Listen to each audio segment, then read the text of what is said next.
स्वयं के उत्थान के लिए हमारे पूर्वजों ने, ऋषि मुनियों ने सदा ही कठिन प्रयास किए हैं।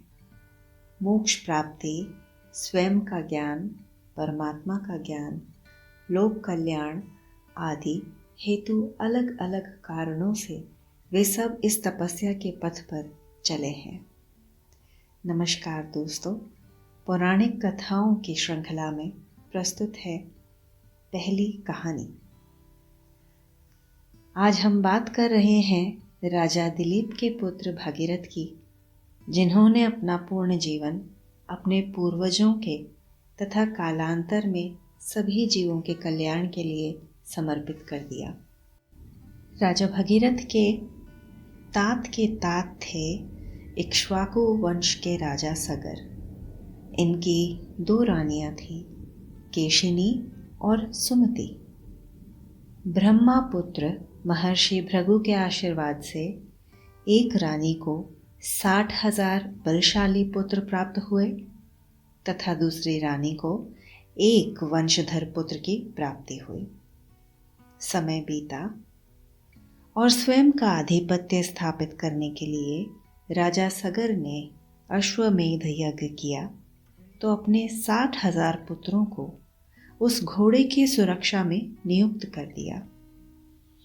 अश्वमेध यज्ञ को मिल रही सफलता से देवराज इंद्र स्वयं के सिंहासन को लेकर चिंतित हो गए और यज्ञ को असफल करने के लिए उन्होंने छल पूर्वक यज्ञ के घोड़े को चुरा लिया और बड़ी चालाकी से सैकड़ों वर्षों की तपस्या में लीन पाताल में विराजित कपिल मुनि के आश्रम में जाकर बांध दिया।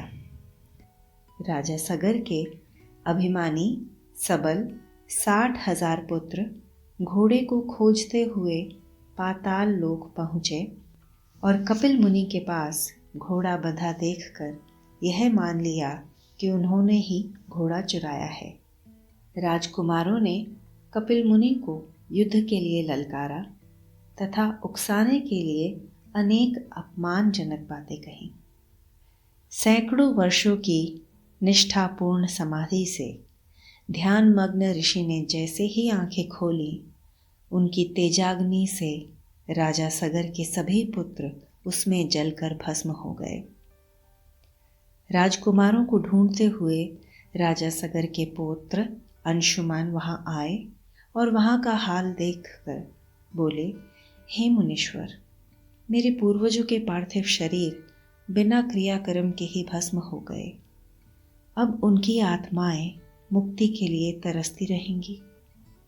ऐसा मैं क्या करूं कि उनकी व्याकुलता समाप्त हो और उन्हें मुक्ति प्राप्त हो। कपिल मुनि ने कहा कि हे राजकुमार, तुम्हें कठोर तपस्या कर भगवान ब्रह्मा की पुत्री गंगा को नदी के रूप में धरती पर अवतरण कराना होगा। यही एकमात्र उन सब की मुक्ति का साधन है। तभी से इक्ष्वाकु वंश के आने वाले राजाओं ने इस कार्य को संपन्न करने की पूरी कोशिश की।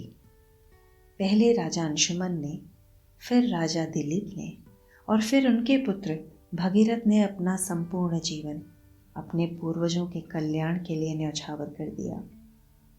भगीरथ ने 1000 वर्ष तक कठोर तपस्या की, जिसके उपरांत देवी गंगा नदी के रूप में धरती पर आई और भगीरथ के पूर्वजों को मुक्ति देकर उनका कल्याण किया। तभी से अब तक गंगा हम सबके कल्याण के लिए बह रही है।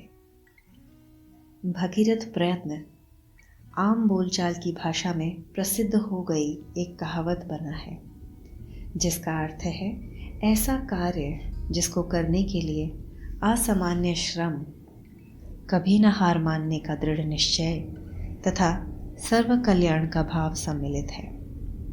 अपने जीवन के उद्देश्यों को पाने के लिए हमें भी एकनिष्ठ होकर भगीरथ प्रयत्न करना होगा, ताकि हमारा जीवन भी भगीरथी की तरह निरंतर अविरल बहता रहे।